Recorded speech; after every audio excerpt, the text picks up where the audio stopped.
It was a wooden house, long, light blue wooden house.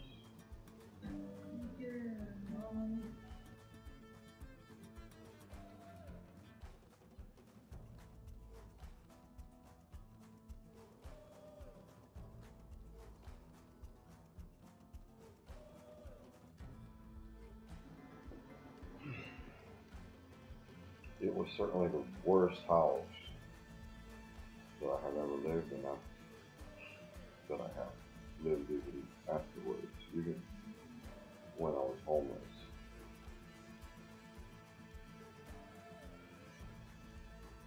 It had at least one, two, three, four, yes, five bedrooms, a long hallway with each bedroom to the right, a front sort of entrance hall, and then after down the hallway, passing the bedrooms, a big living room, and then a sort of built much later kitchen, and also a toilet and a shower room. Then there was a backyard, well, a back space, something just never taken care of. Hard sand, nothing was born there.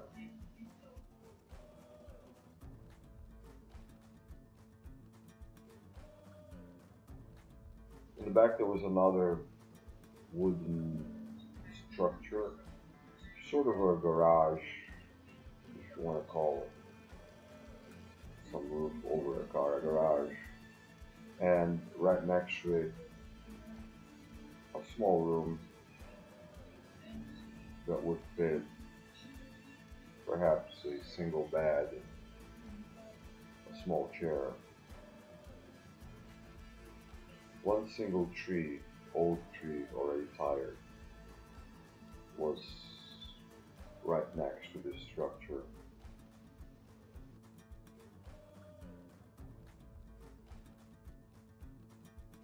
This was a big house, notwithstanding the fact that it was very old, made out of wood, which is not too appropriate for the southernmost parts of Brazil, where for at least 3 months the temperatures are very low.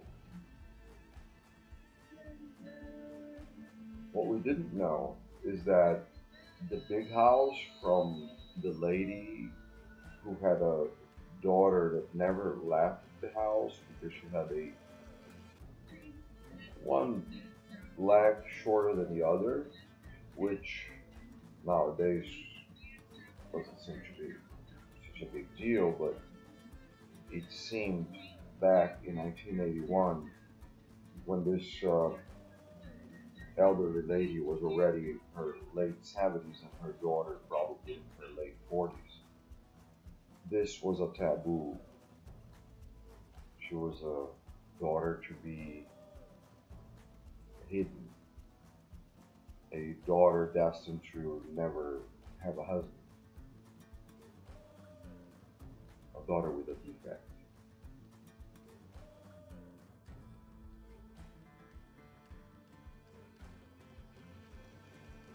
This lady had inherited this house. It had belonged already to her great grandparents. And the house where we were living in was a place where the enslaved Africans that were brought to Brazil to work at the plantations were all thrown into to sleep, live, and give birth, and survive illnesses, and perhaps even be punished.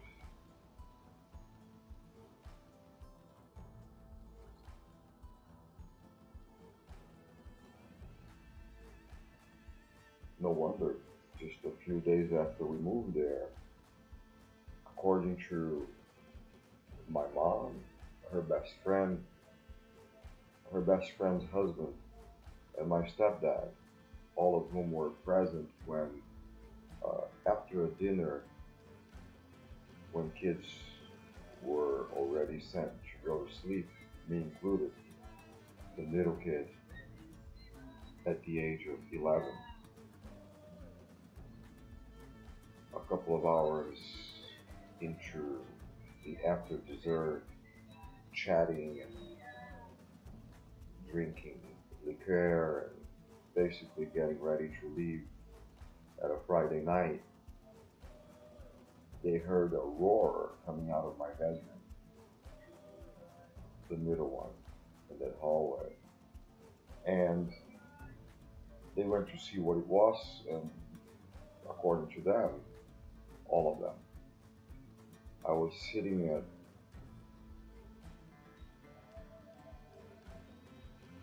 in a very stiff position with a very strong, roaring voice, saying something that was unintelligible to them.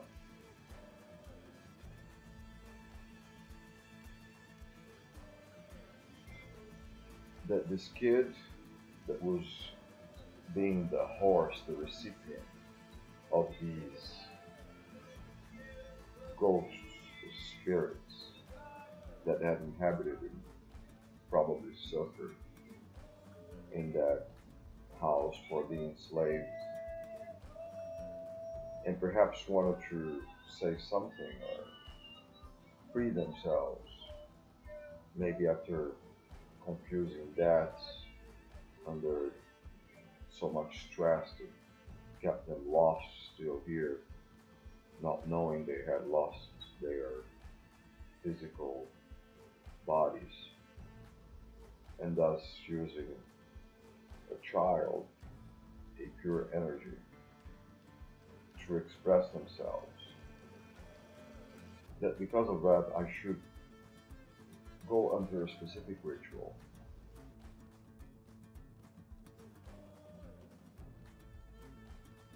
So this Pai de Santo Paulo de Jaime,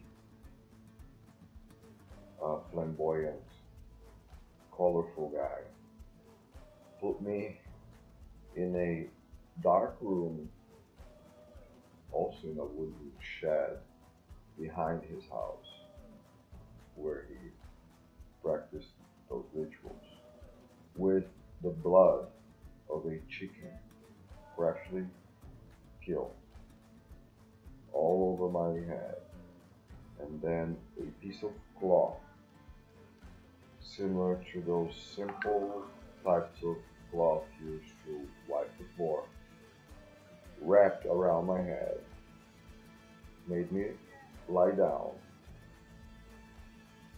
for, I guess, 20 hours or something like that. It was supposed to be 24 hours, but the fact didn't stay still that long in that floor, that wooden floor, for such a long time.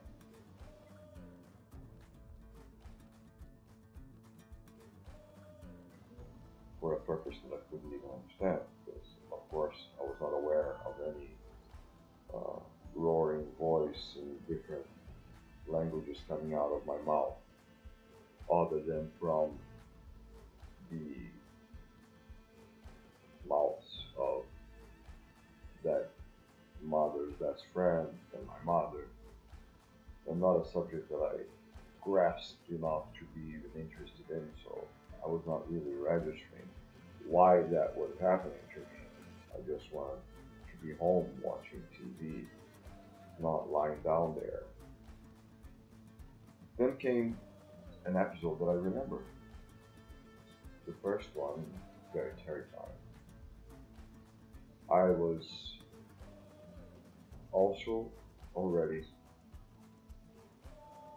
lying in bed while my mother, stepfather, that same best friend, and her husband, plus a fifth person, another friend they had in common, female friend, and a cleaning lady of the type that at the time, even though we were low middle class almost at this point, at least in that year, it was possible because of how low was the wage of a cleaning lady that even such families could find one that would put up with that kind of almost servitude for almost nothing, but at least something in a time of deep, widespread economic crisis. It's having a roof over your bed, food in exchange for taking care of a family, and having a few bucks to spend also very few things in your also very limited free time.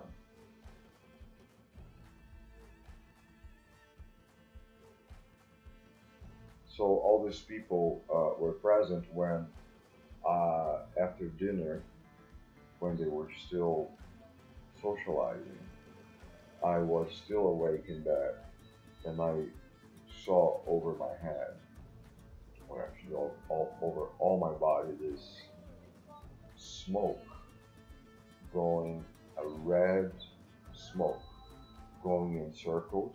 So the middle was empty. It was just like a light of foggy smoke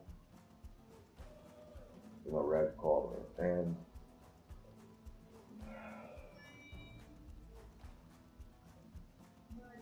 a whisper, but an impregnating whisper, with the actual physical feeling of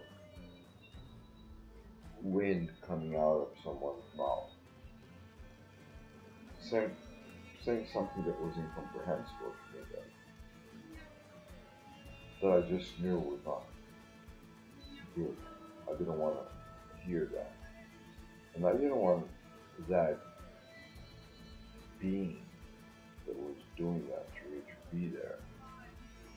But at the age of 11, in an era pre-internet, with only school and TV as sources of information, and a little bit from the adults in the house that were actually too busy, not only with themselves in their late 30s and early 40s, the prime of their lives, but also busy with trying to make ends meet and taking care of three kids and marriage and the bills. So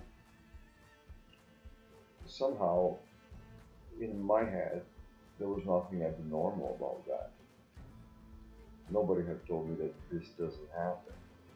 Some being whispering at your ear before you go to sleep, and some red smoke going around in circles.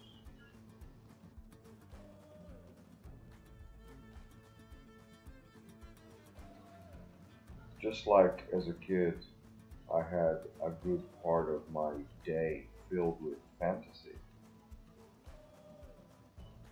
because by being at home alone or just with a cleaning lady, and at the most my brother, if he was ever a few minutes home for playing somewhere with his friends or riding a motorcycle or something outside, and my baby sister, all that I had was the fantasy offered by the cartoons and TV series from television. So in those kinds of things that I was immersed during the day, these things existed and happened. So why not then being also in reality, not only inside of TV? So I didn't solve that. I didn't think about it. But at some point it was bothering me so much that I just like protested. I said, just go away and let me sleep. But really from deep inside of me, I had that desire. I was annoyed. And that smoke just transferred from me into my little sister that was sleeping in that room also with me at that specific time. For some reason, they put my sister and I in the same bedroom. I think it is because my mother's best friend was visiting also with her two kids, and the two kids were put into my bedroom, brother and sister, while I was then put with my sister to sleep that night. So that, and she was 1.5 years old, a baby. That smoke transferred to over her little cradle, still a cradle, and but then came a huge roar from her, and that prompted the whole family and guests to run towards the room. They opened the door and they saw the same that I was seeing.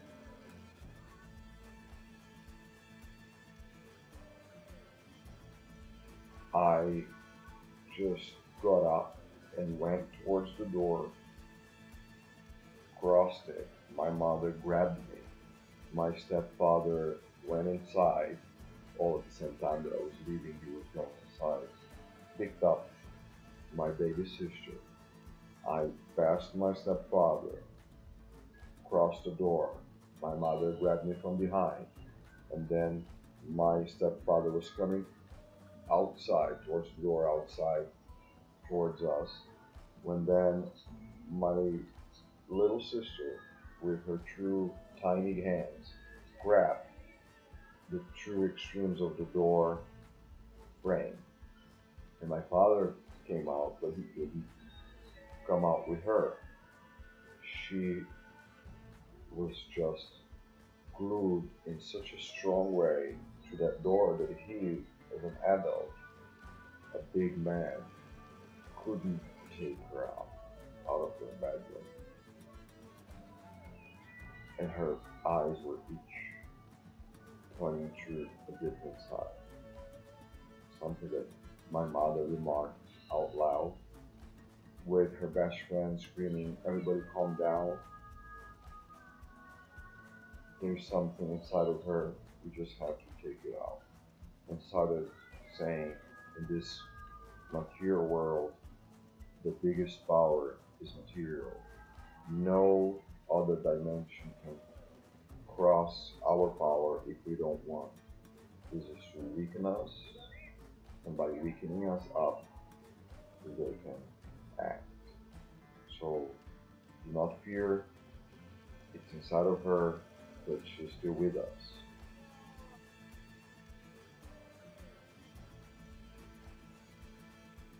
Another roar came out of her tiny mouth, a male strong roar. And when my mother tried to touch her, she felt like an electric shock and got thrown away, thrown just a few centimeters back. My stepfather continued to try with all his strength to take her out of the bedroom and couldn't.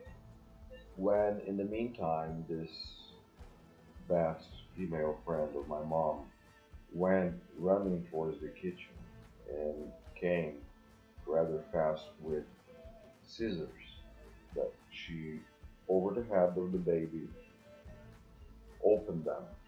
The scissors became open up, and my sister immediately got her eyes back, and the hands got weakened up, and my stepfather was able to grab her, and then everybody ran out.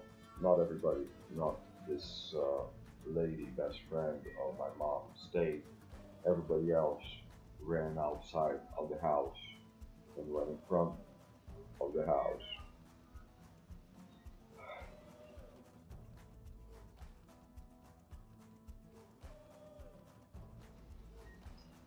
After a few seconds, but slowly and calmly, with the scissors in hand, Jane, this lady, came out and she said we should go to this Umbanda place, should get some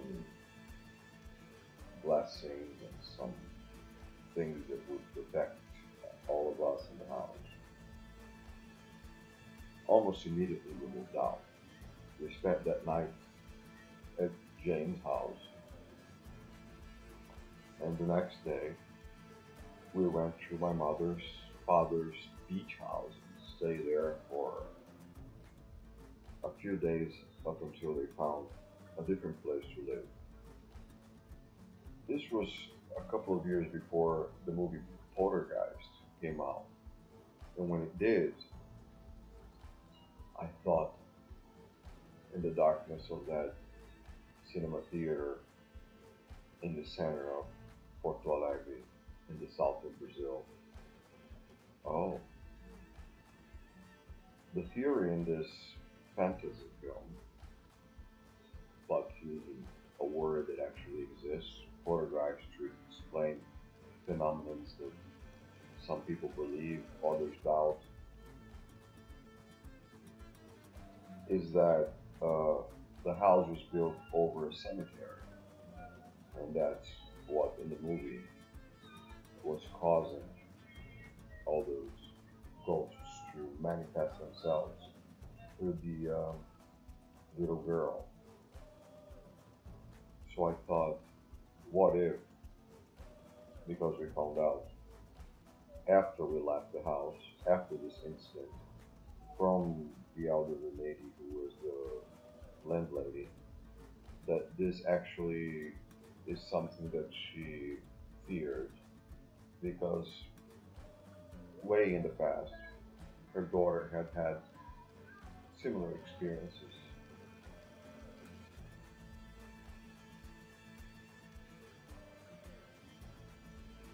And then she told us about the original purpose of the house, which then led obviously to the conclusion that a lot of suffering went on in there, probably torture and death, but certainly misery. And then I thought, well, then perhaps that's what happened. Just like in Poltergeist, they were manifesting something or someone or someone's were manifesting themselves to me, my sister, who knows. But it didn't stop there. This would come to haunt me again a few years later.